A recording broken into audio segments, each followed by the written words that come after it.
What is going on, y'all? This is Brandon, aka the Port City Attorney. I am YouTube and TikTok Saul Goodman. So today we're going to be breaking down why you should never admit to a crime, especially online.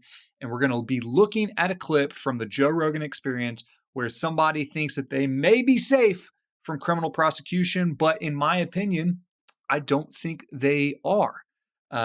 Especially if it goes wrong. So we're going to watch this clip, break it down, and discuss why you shouldn't be admitting to crimes online. It's a long story, but I somehow got my hands on Watson pharmaceutical jugs of they were Vicodins. And they were just, I love that I somehow got my hands on jugs of Vicodins. That's never happened to me. Weird. I've never stumbled upon any jugs of Never Vicodins. opened up a cabinet. Dude. Look at these.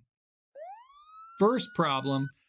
Yeah, you're on the biggest platform in the world for podcasting. So maybe let's not talk about crimes that we've committed on that podcast. Jugs. I don't think I've ever seen a Vicodin. What's a jug of Vicodin? How many are we talking? Dude, it's, when you're at the pharmacy and you look behind the counter, it's those big boys. Oh, like a whey protein bottle? Yes. Like one of them big Vicodin. scoop protein things? Yeah. How much was that worth? Millions. At the time, it was... You're going to jail. You're talking about this on the podcast. You're fucked. No, statute of limitations. What is the statute of limitations? I don't know. Statute of limitations. Statute Statute of limitations, dude. I'm in the clear. Shade's got the shades on. It's time. It's over. Okay, here we go. But no, it was... Mushrooms kicked That's in. basically the thing. I was just a fucking Turn on the nightmare. jets. So that, my friends, is what we like to call an L take. That is not necessarily the case, right? So what they were discussing was they said statute of limitations, statute of limitations. It's actually statute of limitations, statute. What that means is there are states, every state, every jurisdiction has a rule, a law on how long a prosecutor can go back and actually prosecute a crime.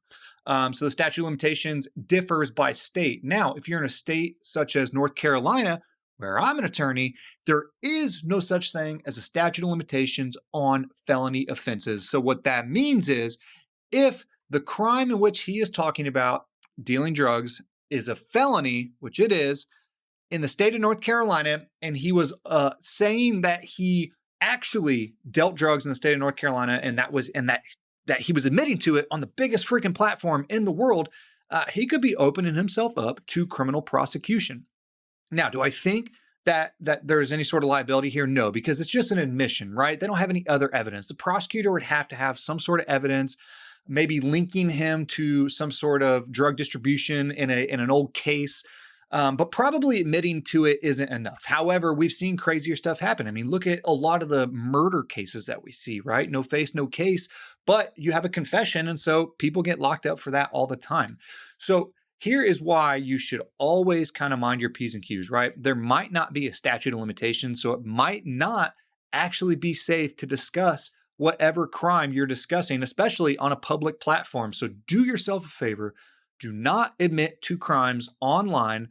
Save your ass. Do not talk about dealing grass, and follow me for more tips, reactions, and just general bullshit that we're going to stir up.